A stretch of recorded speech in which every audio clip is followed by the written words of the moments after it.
Hi, I'm Lavana. At my promotion party, the one night that was supposed to be mine, my sister looked me dead in the eye, stopped me from pouring a glass of wine, and said, "You're not allowed to drink."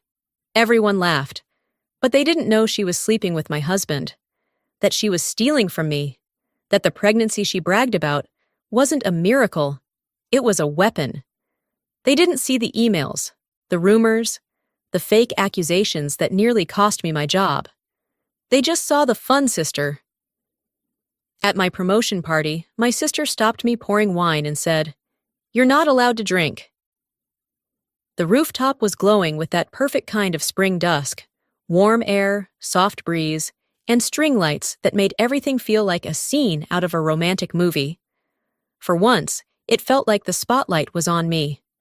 I had worked 12 years at that company, climbed from admin assistant to HR director, and tonight was the first time I let people celebrate me. Not the team, not the company. Me. People clinked glasses and laughed. My boss gave a short toast. My assistant brought out cupcakes with edible glitter. Dorian stood beside me with his arm around my waist, sipping from his wine, smiling at the right times. I told myself that was enough. I reached for the bottle of wine, something French I couldn't pronounce, and tilted it toward my glass. That's when Serafina said it, loud enough for every single conversation to die out around us. "You're not allowed to drink." At first, I thought she was joking, some weird overprotective sister thing, but she was standing there, tall, flawless, wearing a smug expression and that designer jumpsuit she never stops mentioning she didn't pay full price for. People laughed awkwardly. I looked around, still holding the bottle mid-air, my mouth slightly open. She smiled wider. "I mean, maybe Lavana's not telling us something?" She turned to Dorian. "You know, if she's planning to have a baby, this wouldn't exactly be the best time to start drinking." There it was. The air shifted. Someone chuckled nervously. Someone else murmured, "Oh, wow!" I placed the wine bottle back on the table, calmly, like my hand wasn't starting to shake, like my face wasn't hot with a rage I hadn't felt since we were kids. I looked at Dorian. He shrugged. "I shit you not." He shrugged, and that's when something inside me cracked a little. I smiled too. Not because it was funny, because it was familiar. Because Serafina always finds a way to do this, to cut me down without making it look like she's cutting me down. I smiled and nodded like a good hostess, like a good wife, like a good sister. The rest of the party is a blur. I smiled at people. I hugged coworkers. I cut the damn cupcakes. But inside, my stomach twisted. My mind wouldn't stop spinning that moment in a loop. Later that night, I sat on the couch next to Dorian while he scrolled through his phone. I brought up the thing we hadn't talked about in months. "So, have you thought any more about starting a family?" I asked, trying to keep it light. He didn't look up.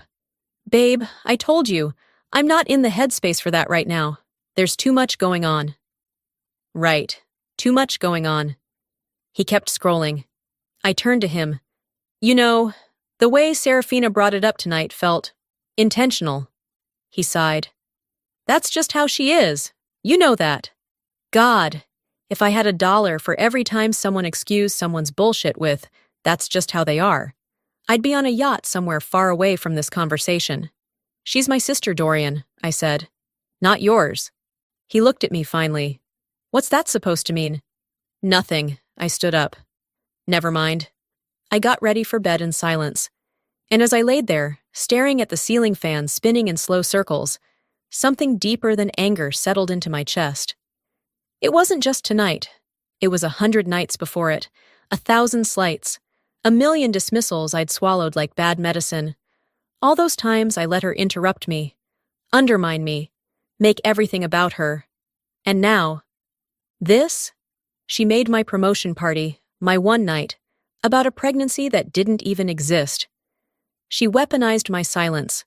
And Dorian, he didn't protect me. He didn't even blink. Maybe Serafina always knew how he felt. Maybe I was the only one still pretending I didn't. But the photo I saw on his phone the next morning, that changed everything. I hadn't meant to snoop, I wasn't that kind of wife. But when Dorian left his phone face up on the nightstand and jumped in the shower, the screen lit up, and instinct took over. A message previewed itself like it was meant for me to see. Serafina. Too much.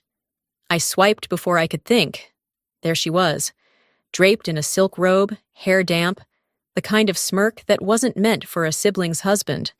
The bathroom steam still lingered in the air, and the caption felt like a whisper straight into my spine. My hands turned cold. I didn't breathe. I locked the phone and set it back down, careful to place it exactly where it was. I walked into the kitchen and turned on the coffee machine with the calm of someone walking toward a storm, not away from it. I said nothing when he stepped out of the shower. He kissed my cheek. I didn't lean in. He made small talk. I nodded. My mind was already somewhere else, backtracking, connecting dots, seeing old moments under new light. I didn't sleep that night, or the night after. 2 days later, while Dorian was out running errands, I opened our joint bank account on my laptop. I wasn't even looking for anything specific, just following a thread I couldn't ignore anymore. And there it was, month after month, like clockwork, $1,200 transferred to Serafina. Notes like helping out, for her move, family support. For 6 months. He never mentioned it, not once. When Dorian walked in and saw me staring at the laptop, he paused mid-step. Everything okay? I smiled. Yeah, just checking our expenses. He came up behind me, glanced at the screen, then casually reached for the remote and changed the subject. You want to order Thai tonight? I nodded. Inside, a wall came down. This wasn't a bad moment or a misunderstanding. This was a pattern. He wasn't just lying, he was comfortable lying. And she? She was counting on me, never noticing. That night, I sat at the dining table after Dorian fell asleep. I opened a blank document. I started typing dates, transaction IDs, notes. Not for him, for me. To remind myself I wasn't imagining this. My mind reeled back through every moment I'd brushed off before. The way Serafina announced her engagement at my wedding reception. 4 months later, the engagement was off. The time she posted a photo of herself wearing the exact same outfit I'd worn the week before, tagging it #StyleInspo. How she volunteered to help with our anniversary party, only to turn it into a networking event for herself. And now she was inserting herself into my marriage, into my future, into my life, like I was just another stage she could steal. The memory of Dorian's shrug at the party replayed in my head, like a line from a bad play. That's just how she is. How many times had I accepted that excuse? How many times had I let people tell me I was too sensitive, too serious, too dramatic? Maybe I wasn't overreacting. Maybe I'd just been conditioned to underreact. Because the truth was, this wasn't new. It was calculated. She knew how Dorian felt about starting a family. Of course she did. That comment at the party wasn't random. It was timed, precise, like every move Serafina made. And Dorian, well, his silence was starting to sound a lot like permission. But if I was going to survive this, I needed more than gut feelings and assumptions. I needed proof. I needed the whole truth, not his version, not hers. The truth I could hold in my hands. And then Noelle found the flight ticket. That's when I stopped second-guessing myself. She came by that Saturday with a box of books she thought I'd want. We were sitting at the kitchen island, drinking coffee that had gone cold, when she mentioned finding something odd while cleaning out the spare room. It was tucked inside one of the old cookbooks, she said, casually pulling out a folded paper. Guess who took a little trip to New York last fall? I unfolded it slowly. My eyes scanned the details. Dorian W. Ellis. One way, Austin to JFK. Departed 4 months ago. Return flight, none listed. I froze. Serafina had posted that same weekend on Instagram. Her at a boutique hotel in Manhattan, claiming she was on a self-care solo retreat. There was a bathtub shot, a fluffy robe, room service for one. Noelle watched my face. You didn't know, did you? I shook my head. I couldn't even speak. I looked at the ticket again, like it might explain itself. But the dates, the timing, they said enough. This wasn't just some recent entanglement. They had a timeline, a setup, a secret routine. It wasn't an affair. It was an arrangement. I felt the world tilt slightly, not like falling, like waking up and realizing you've been standing in the wrong house, calling it home. Later that week, I visited Margot, Dorian's mother. I told myself it was for closure, for grounding. Maybe a part of me hoped she'd see what was happening and say, "We've got your back." But the air in her living room was cold before I ever sat down. Her smile was thin, forced. She poured tea like we were at a garden club. Then, out of nowhere, she said it. "You know, I just think it's strange you never told Dorian about the abortion." I blinked. "Excuse me?" She tilted her head, almost like she was confused by my reaction. "Well, that's what Serafina told us, that you terminated a pregnancy years ago and never said anything. She thought Dorian deserved to know." My skin went numb. That wasn't gossip. That wasn't tea. That was a wound. A private, painful decision from a life before Dorian, before I even met him. And now it was being passed around his family like a fun fact at brunch. I stood up. My chair barely made a sound, but everything in the room shifted. "I think I should go," I said calmly. "Levana," Margot began, but I didn't let her finish. I didn't slam the door. I didn't cry in the car. I drove home in silence, my fingers wrapped so tight around the steering wheel that my knuckles faded to white. That night, I opened my laptop. Again. I started a folder. I named it Timeline. I gathered everything, screenshots of bank transfers, the photo from Serafina, the boarding pass, the clipped quote from Margot. I began noting dates, tracking conversations, saving links. Each piece wasn't enough on its own, but together they painted something I couldn't unsee. This wasn't petty. This wasn't family drama. This was coordinated, calculated. She didn't just want Dorian. She wanted my credibility, my peace, my voice. I remembered her toast at our wedding. "Here's to Levana, the calm one, the steady one, the one who always keeps it together." It used to sound like a compliment. Now I could hear the bite underneath. She'd been framing me from the beginning. Every comment, every gesture, every time she called herself the fun sister.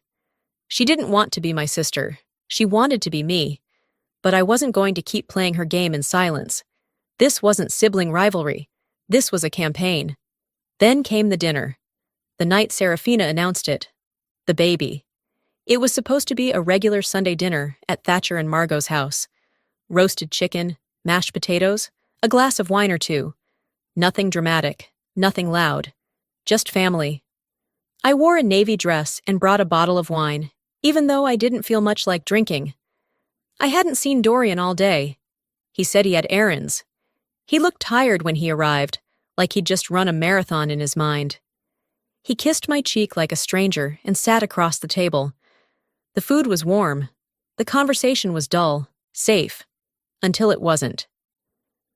Serafina tapped her spoon against her glass. That sharp little clink. I remember it echoing louder than it should have. "I just want to say something," she said, standing with a glowing smile that didn't reach her eyes. "It's been an emotional few months, and I didn't want to say anything until I was sure. But I'm pregnant."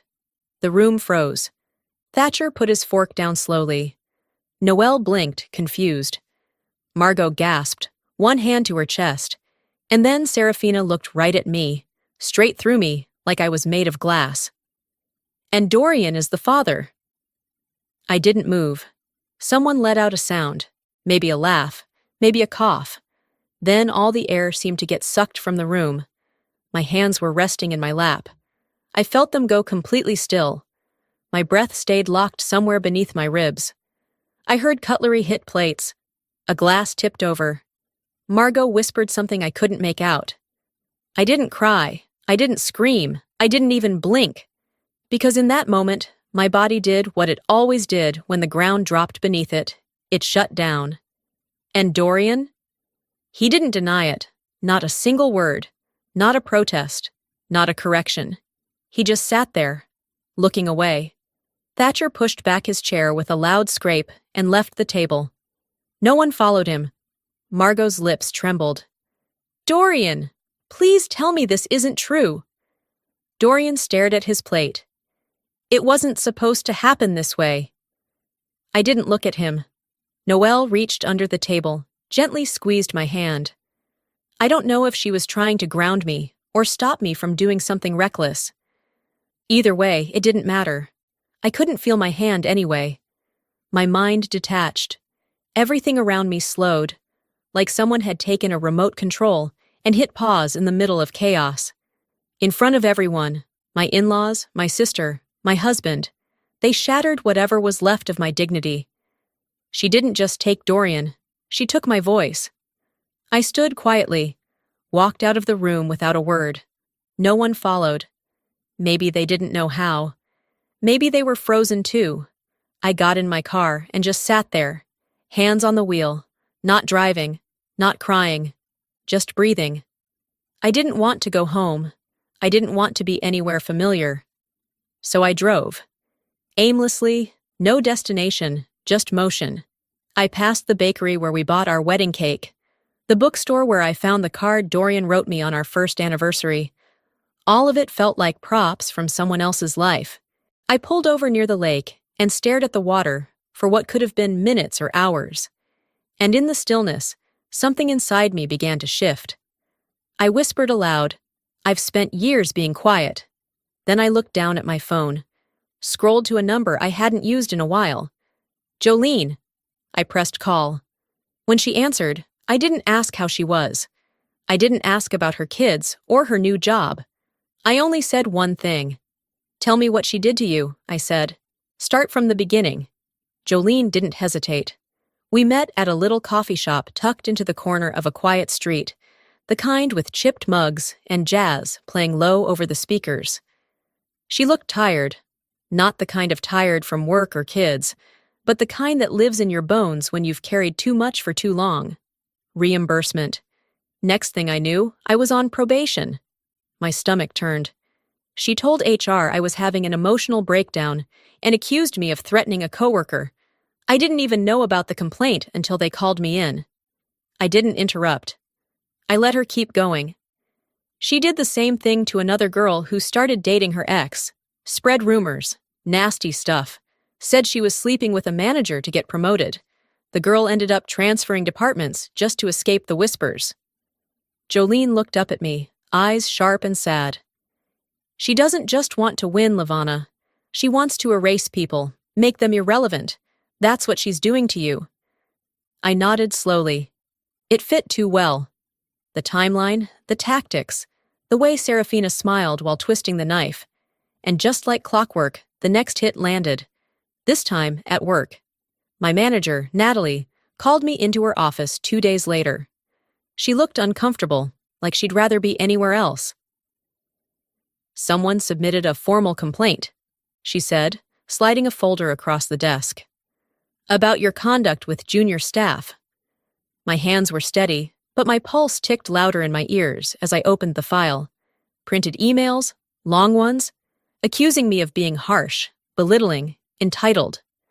There were references to team meetings, private conversations, some real, most not. The wording was sharp, calculated. But it wasn't mine, not the tone, not the rhythm, not the way I write. And buried in the language? Little Serafina-isms, phrases she used too often, words she once teased me for not knowing. Natalie said, "We're required to look into it, but I wanted to give you a heads up first." I nodded. Thank you. I left the office with the folder under my arm and my jaw tight enough to ache.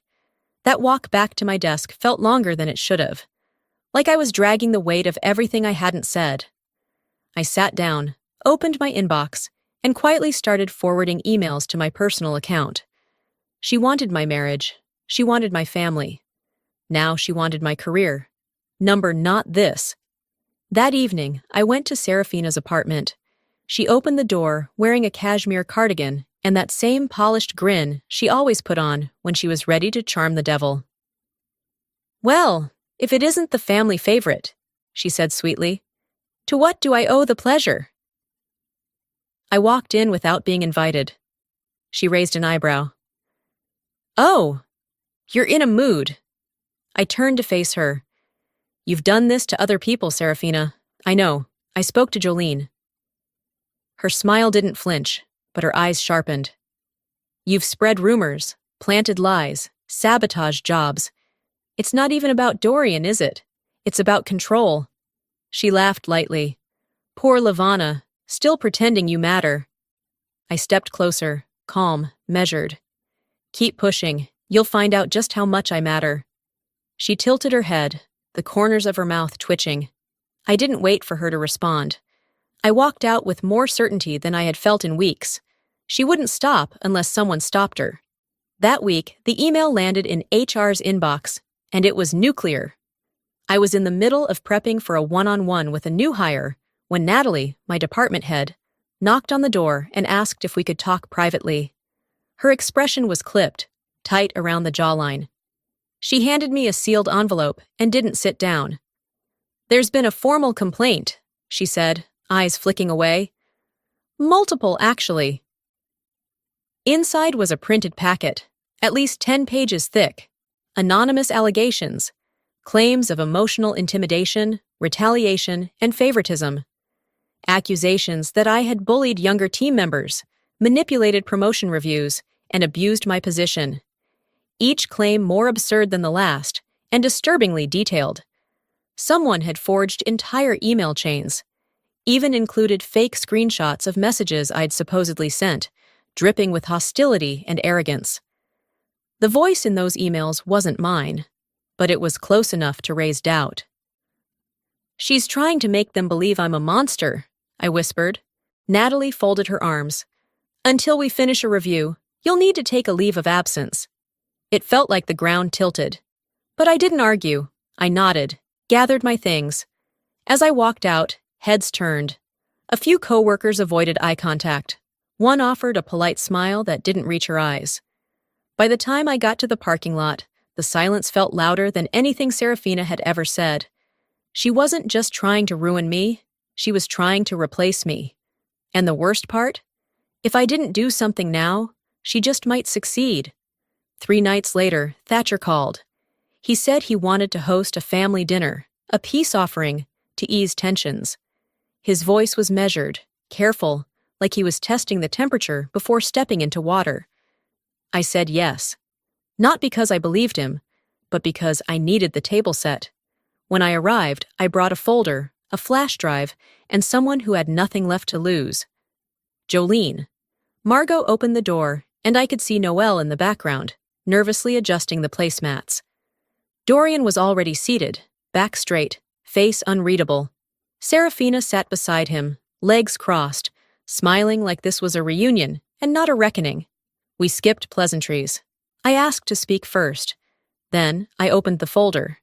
Bank statements, weekly transfers from Dorian to Serafina, screenshots of messages, the plane ticket to New York, the emails she had sent in my name, planted, manipulative. And finally, the signed statement from Bryony, their former roommate, who'd once been burned by Serafina too. I slid it across the table to Thatcher. The room went quiet except for the sound of paper turning and breathing, becoming uneven. Dorian shifted in his seat. Serafina's fingers tensed on her wine glass. Thatcher looked up after 5 minutes that felt like 5 years. "You two disgust me," he said. Serafina's smile twitched, then disappeared. Dorian dropped his gaze. Margot's lip quivered. Noelle pulled out her phone, gently tapping it to start recording. Serafina noticed, and her mask cracked for the first time. "You're all just jealous," she said, standing abruptly. "You always have been. I was always better than her, more fun, more likable. Don't pretend otherwise." Thatcher didn't flinch. "You're nothing now." And for the first time, she didn't have a comeback. But Serafina wasn't finished. She was just getting started. Within days of the family dinner, the fallout reached my workplace again, but this time from a very different direction. My attorney sent HR a detailed response, complete with a digital forensics report. The IT specialist had traced the IP addresses used to send the fake emails. Every one of them pointed back to a device previously logged into our home network, one I hadn't used in over a year, one that Serafina borrowed when hers died last fall. I watched Natalie read through the report in silence. This time, her voice was steady when she said, "We're reversing the administrative leave for now." The tide was finally shifting. HR didn't apologize directly, but their tone softened. I could tell they knew. And Serafina? She panicked. She started calling people, old coworkers, distant family, even mutual friends, trying to clear the air. Her version of damage control sounded something like this. People love to twist things when they're jealous. She's always been sensitive, you know? I didn't mean for any of this to go so far. Then came the vague Instagram post, a selfie with dim lighting and the caption, "Sometimes the ones who smile the biggest are hiding the deepest scars. Be kind." She wasn't subtle. She never had been. But she was desperate. And that's when she became reckless. That Friday, my personal laptop started glitching. I thought it was nothing. A restart, maybe a quick virus scan. But then a friend texted me a link, a burner blog, anonymous, half-baked, full of vague accusations and out-of-context images. And right there, in between broken grammar and dramatic headlines, were private photos. Photos from my phone. Photos no one had access to but me. Moments of me laughing with friends, screenshots of messages from years ago, spliced together to look like I was hiding something. Then came the texts, sent to my boss, a coworker, even Noelle. "Did you know Lavana was seeing someone behind her husband's back?" Not surprised. She's always had a reputation. Check her old job history. Ask why she really left. It was frantic, sloppy. But it worked, just enough to stir doubt. Noelle called me. Her voice was tight. "She's spiraling," she said, "and she wants you to spiral too."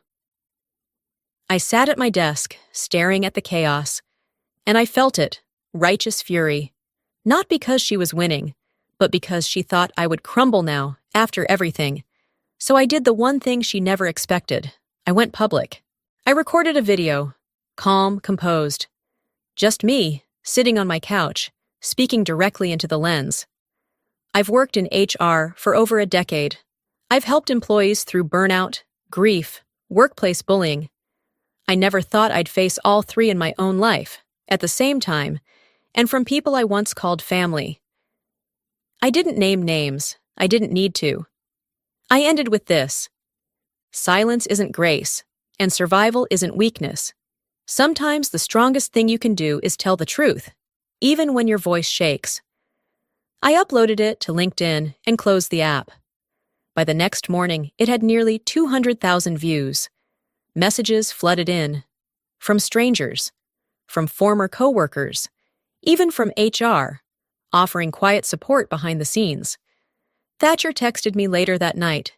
"You didn't just survive this, you led through it." And then, right on cue, Dorian showed up at my door with flowers and regret. He stood on the porch like he belonged there, like the last 6 months hadn't happened. The bouquet was his usual choice, lilies, my mother's favorite, not mine. A detail that used to make me smile. Now, it just told me how little he really knew me. "I messed up," he said, voice tight. "I was confused. She got in my head. I didn't know what I was doing." I didn't respond. "She's toxic, Lavana. You know that. She twisted things. I see it now." I let him speak. Let him circle his guilt like a man drowning in the shallow end. "I never stopped loving you," he whispered. "I was just lost." I tilted my head, not out of sympathy, but to really look at him. For the first time in a long while, I saw the boy he still was, not the man he never became. "No one forced you, Dorian," I said evenly. "No one made you lie, or cheat, or stay silent while she humiliated me in front of our family." His eyes welled, but I stayed dry. I had cried all my tears long before this moment. You didn't just choose her, I said. You erased me. He reached for my hand, and I stepped back. Then I handed him the manila envelope. Inside, divorce papers, signed, dated, clean. He looked down at them like they'd burned him. I won't fight you, he murmured. You already did, I said. You just lost before you realized it. I closed the door before he could say anything else. Across town, Serafina's world was folding in on itself. Thatcher cut all contact. Margot changed the locks and blocked her number. Noelle had quietly sent Bryony's written statement to the HR department that had once placed me on leave. Then came Jolene's affidavit. Legal action moved quickly. Her lawyer served Serafina at her gym. Ironic, considering it was the one place she always claimed to be centered. She tried to deny everything, of course. But the evidence was relentless. Screenshots, statements, IP logs, transactions. Her carefully curated image cracked. She was dropped from a panel she was scheduled to host. 2 of her PR clients pulled out. A whispered pause became a quiet blacklisting. She tried to disappear, to reset in another city. But reputation follows you when the wreckage is this big. And me? I didn't post about it. I didn't dance on her ashes. I simply exhaled. Because justice doesn't always wear a robe or slam a gavel. Sometimes it's just the truth, out in the open. I went back to the office once, quietly, to collect what was mine. My nameplate, my files. The cactus I kept on the windowsill. It didn't hurt, not anymore. The walls felt smaller than I remembered. My desk, less like a foundation, more like a weight I was ready to shed. I drove home, walked through the house one final time. Every photo, every pillow, every detail held something I no longer wanted to carry. That night, Noelle and Thatcher took me to dinner. They toasted me, not for surviving, but for standing tall through the storm. And as I laughed for the first time in what felt like forever, my phone buzzed. A text from Natalie. Seattle wants to meet. Opportunity looks solid. Interested? I stared at the screen. So I booked the flight. One way. From the window seat, I watched Austin grow smaller beneath the clouds, the skyline thinning into memory. There were no texts left to answer, no glances backward. I hadn't told Dorian I was leaving. I didn't owe him that. And Serafina? Her silence was the only gift I'd ever needed. I remembered the first time I landed in Austin all those years ago. Young, optimistic, a little naive.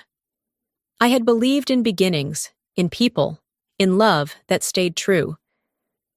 But I was leaving that city not as someone broken, just someone who'd grown out of what no longer fit.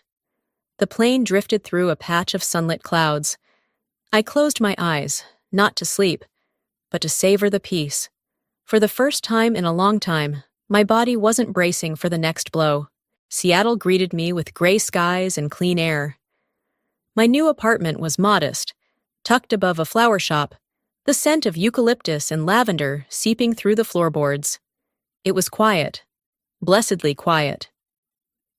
I unpacked slowly, one box at a time, as if giving each item permission to start over. I found a therapist. Started jogging again. Every Sunday, I volunteered at a local nonprofit where no one knew my past. They just saw me. The HR director from my old company reached out about a consulting position, remote, flexible, familiar. I thanked her and declined. I'm building something different now, I typed. And I meant it. One evening, I sat by the window with a pen in my hand and paper I hadn't touched since college. I wrote a letter I would never send. Dear Serafina, you didn't win. You lost someone who could have been your sister. I paused, then kept going. You didn't just betray blood. You wasted it. You burned every bridge thinking you'd never need to return. But I'll still be standing long after the smoke clears. I folded the letter and placed it in a box marked done. I slid it to the back of the closet. Some wounds never really close, but I'd stopped trying to stitch them shut. I was learning to live with the scar and not hate it for being there. One morning, I wandered into a neighborhood bookstore. The barista remembered my name after one visit. I sat by the window with a cup of herbal tea, watching rain streak down the glass. A little girl at the next table let out a sudden laugh. Pure, full, bright. I smiled. No Dorian, no Serafina, no shadows waiting behind the door. Just me. And that was enough. This isn't revenge. This is resurrection. Sometimes it's not the betrayal that breaks you. It's the silence you kept before it. For a long time, I thought staying quiet was strength. I believed being the stable one meant absorbing hurt, letting things slide, keeping the peace no matter the cost. But peace built on denial? It always collapses. Eventually, it buries you. I've learned something the hard way. Your voice is not a luxury, it's a right. And when people try to steal it, that's when you use it the loudest.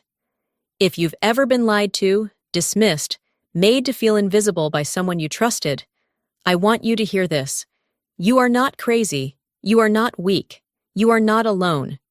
Healing doesn't always look dramatic. Sometimes it's just walking away, choosing peace over explanation, signing the paper, booking the flight, telling the truth, even when it shakes your voice. That's what resurrection really is. And now I'd love to hear from you. Have you ever had to walk away from someone you thought would always be in your life? How did you rebuild after that? Or maybe you're still in it, still figuring it out. That's okay too. This space is for you. If this story touched you in any way, drop a 1 in the comments, or just share where you're watching from. If you didn't like it, I'm still grateful you stayed. Let me know why. I read everything, and hey, if you want more stories that go deep, that heal, that hold a mirror up to real life, hit subscribe and join us for the next chapter. Until then, be gentle with yourself. You're doing better than you think.